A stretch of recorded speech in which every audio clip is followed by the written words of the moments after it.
This video looks at surface water management at your construction site.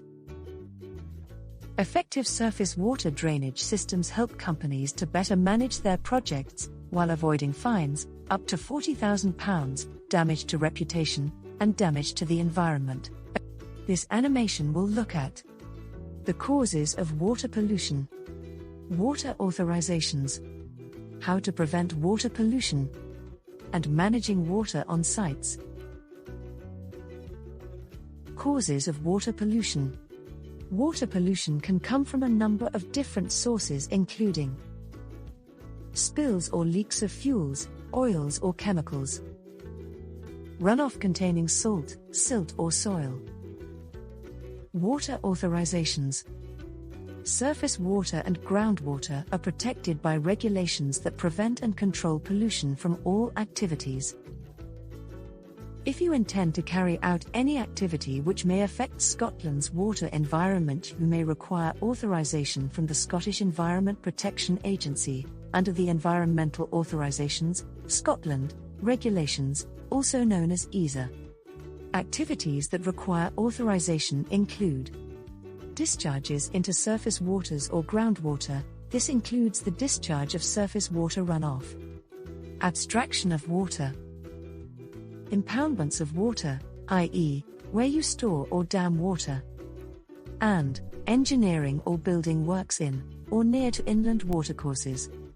In Scotland, there are currently 2 levels of authorisation that apply. You are discharging water runoff from construction sites to the water environment. A permit and a general binding rule, also known as a GBR.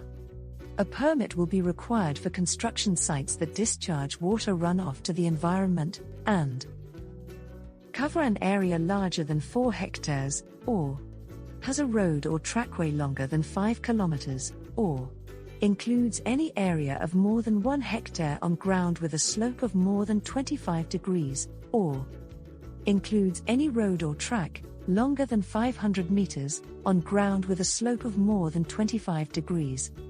If your site falls below the thresholds for a permit, you will be authorized under GBR 10.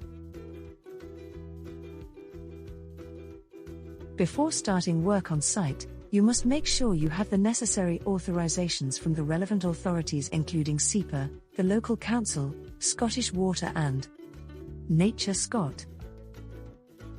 Implement site-specific plans to manage construction runoff and prevent water pollution.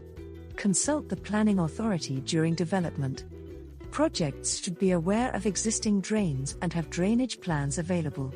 Consider the layout of the site and where certain elements are stored, for example, stockpiles, and fuel and oil stores. When planning your site and the phases of work, make sure that you include enough land, in a suitable location, to be used for managing and treating surface water runoff. Large projects may require full, temporary surface water management installations. Managing water on site. Appropriate construction site drainage systems will effectively manage surface water runoff to control and remove sediments such as silt and other pollutants during construction works. A successful construction site drainage system will include a combination of measures, including cut-off ditches and temporary sustainable drainage systems, or equivalent, with suitably sized treatment facilities such as settlement lagoon or tanks or detention basins, to ensure the effective removal of sediments. In most cases, permanent sustainable drainage systems should not be used for construction site drainage. For settlement lagoons or tanks to work, water flow must be slow enough for solids to settle. The size of the lagoon or tank must match the water volume and particle size. Smaller particles take longer to settle, so larger volumes need bigger lagoons or tanks.